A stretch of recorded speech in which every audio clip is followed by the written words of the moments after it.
everything that Russia has done in this conflict, including the very fact of the conflict itself in violation of all the main principles of the UN Charter. It's an illegal war conducted under false pretenses, and everything that Putin said before the war, that he was not going to invade, was obviously a lie. Everything he said since is a lie, and we should expect nothing different from Putin. Nothing he says can be treated as in any way resembling anything other than what he would like us to think. And the idea of targeting, he's not just targeting civilian corridors or humanitarian corridors as agreed in negotiations with the Ukrainians presided over by the Red Cross.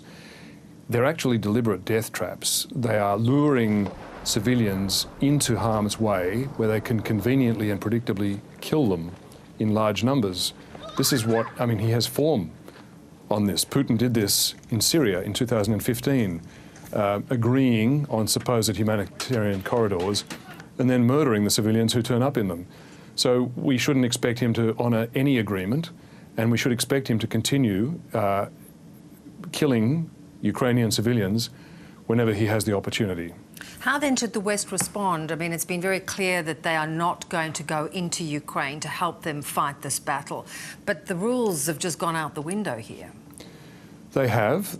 You're right, NATO has been very clear that it will not directly engage Russian forces.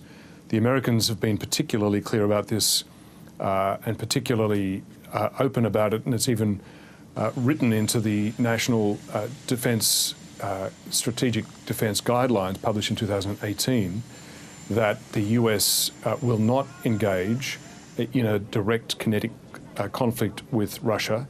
And to quote the author of that report, Elbridge Colby, as he told me, the US needs to reserve its strength, to not entangle with Russia, and to preserve its assets and its strength for what he described as the main fight.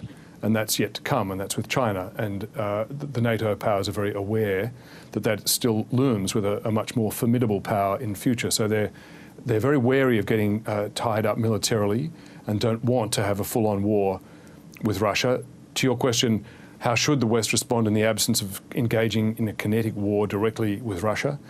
Well, I'd just make 2 points, Bev. One is, since the beginning of this war and the original list of Western sanctions on Russia, there's been a momentum which has surprised governments and policymakers around the world, propelled by public opinion around the world and outrage at Putin that has added to both the sanctions, the enthusiasm which countries have come up with sanctions, and the lengthening list of sanctions, so that you saw, for example, nobody predicted Switzerland would put the whole concept, centuries of neutrality and banking secrecy behind it to join the Western sanctions against Vladimir Putin.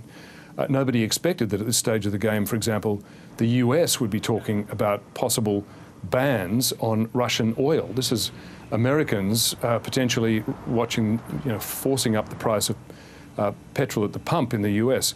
These are things, all of these are things which weren't contemplated at any point until right now. So there's a momentum there. This will continue.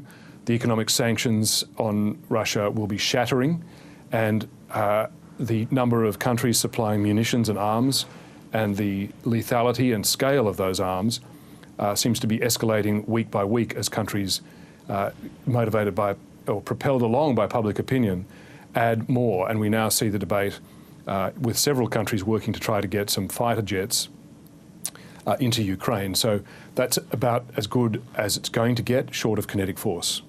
And as you point out, the US is cooling their jets for the bigger battle against China, which will be looking on and taking note. What have you made of their supposed desire to apparently play peacemaker in this conflict?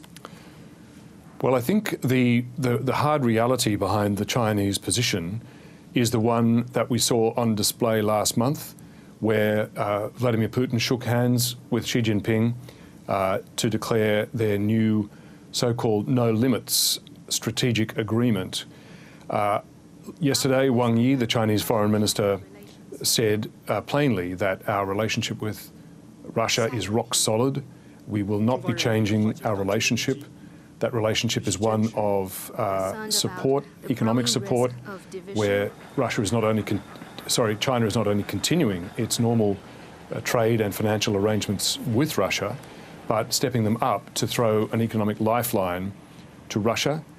I think the strategic calculation that Xi Jinping is making, but not saying openly, is that this is a critical strategic opportunity for China to essentially take control of Russia as a vassal state by making it utterly dependent on China's economy as Western sanctions bite hard, and to make Putin's regime, the survival of the regime, dependent on Xi Jinping, as well. As Kevin Rudd, who is a China authority, said to me last week, there is no way that Xi Jinping is going to turn his back on such an extraordinary strategic opportunity as this, to make Russia beholden on China, which is by far the larger and more powerful economy and strategic force.